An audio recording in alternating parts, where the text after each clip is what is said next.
প্ৰিয় বিশ্বাসী ভাই ভনীসকল, ঈশ্বৰৰ বাক্য দ্বিতীয় বিৱৰণ 6:7 পদত এইদৰে কৈছে, আৰু তুমি নিজ সন্তানবিলাকক যত্নেৰে সেইবোৰ শিকাবা, আৰু তুমি ঘৰতে বহোঁতে বা বাটত যাওঁতে আৰু শুওঁতে উঠোঁতে সেইবোৰৰ বিষয়ে কথা বতৰা ক'বা। ঈশ্বৰৰ বাক্য আমাক সন্তানবিলাকক তেওঁৰ বাক্য শিকাবৰ কাৰণে আমাক আজ্ঞাস্বৰূপে দান কৰিছে। আৰু এইটো এটা ঈশ্বৰৰ আজ্ঞা হয়, আমি যে ল'ৰা ছোৱালীবিলাকক তেওঁৰ বাক্য শিকাব লাগে। ঈশ্বৰে আমাৰ জীৱনৰ পৰা ইয়াকে আশা কৰে। আমি ল'ৰা ছোৱালীবিলাকক ঈশ্বৰৰ বাক্য দিয়াটো তেওঁ সদায় আশা কৰে। আৰু সৰুকালতেই ঈশ্বৰৰ বাক্য জনাটো ঈশ্বৰৰ আশা। যেতিয়া আমি বাইবেলত চাওঁ, তেতিয়া আমি দেখিবলৈ পাওঁ যে ঈশ্বৰৰ পৰিকল্পনাবিলাক, ডাঙৰ ডাঙৰ পৰিকল্পনাবিলাক, আঁচনিবিলাক সিদ্ধ কৰিবৰ কাৰণে তেওঁ ল'ৰা ছোৱালীবিলাকক ব্যৱহাৰ কৰিছে। আৰু সেই ল'ৰা ছোৱালীবিলাকে কেনেকৈ তেওঁবিলাকে ব্যৱহাৰিত হ'ল, নিশ্চয় তেওঁবিলাকে ঈশ্বৰক জানিছিল। যেতিয়া আমি গলিয়াত আৰু ল'ৰা দাউদৰ বিষয়ে যেতিয়া আমি পঢ়োঁ, তাত আমি দেখিবলৈ পাওঁ, তাতে ঈশ্বৰৰ বাক্যত এইদৰে লিখা আছে, দাউদে এইদৰে ক'লে, সেই ফিলিষ্টিয়াটো বধ কৰি যিজন ইজৰাইলৰ পৰা অপমান দূৰ কৰিব, তালৈ কি কৰা যাব? কিয়নো এই অচুন্নত ফিলিষ্টিয়াটোনো কোন, যে সি জীৱন্ত ঈশ্বৰৰ সৈন্যবিলাকক টিকিং কৰিছে?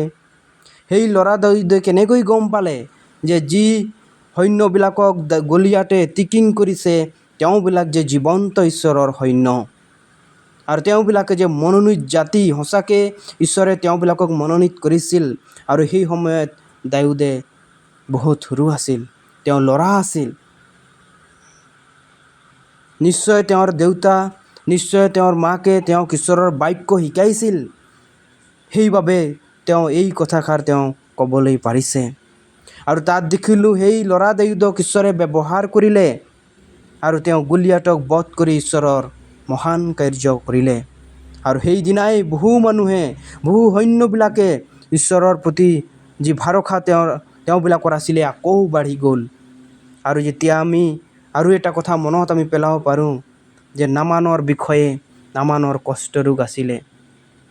আৰু সেই ছোৱালীজনী চমৰীয়া দেশৰ পৰা ধৰি নিয়া সেই ছোৱালীজনী এই নামানক ক'লে, যদি মোৰ প্ৰভুৱে মোৰ চমৰীয়া দেশত থকা ভাবুৱাদিক লগ কৰে, সাক্ষাৎ কৰে, নিশ্চয় তেওঁৰ কষ্টৰোগ ভাল হ'ব বুলি তেওঁ এনেদৰে কৈছিল। আৰু সেই ছোৱালীগৰাকী কেনেকৈ গম পালে যে ঈশ্বৰে সকলো ধৰণৰ ৰোগ সুস্থ কৰিব পাৰে? নিশ্চয় তেওঁৰ পিতৃ মাতৃসকলে ঈশ্বৰৰ বাক্য তেওঁক শিকাইছিল, তেওঁক বুজাইছিল। প্ৰিয় পিতৃ মাতৃসকল, আহক আমিও আমাৰ ল'ৰা ছোৱালীবিলাকক ঈশ্বৰৰ বাক্য শিকাওঁ। কোনে জানে আমাৰ ল'ৰা ছোৱালীকো ঈশ্বৰৰ সেই ডাঙৰ ডাঙৰ পৰিকল্পনাবিলাকত তেওঁ ব্যৱহাৰ কৰিব। আমি জানো যীশুখ্ৰীষ্ট এই পৃথিৱীত থকাৰ সময়ত তেওঁ এটা আচৰিত কাৰ্য কৰিছিল।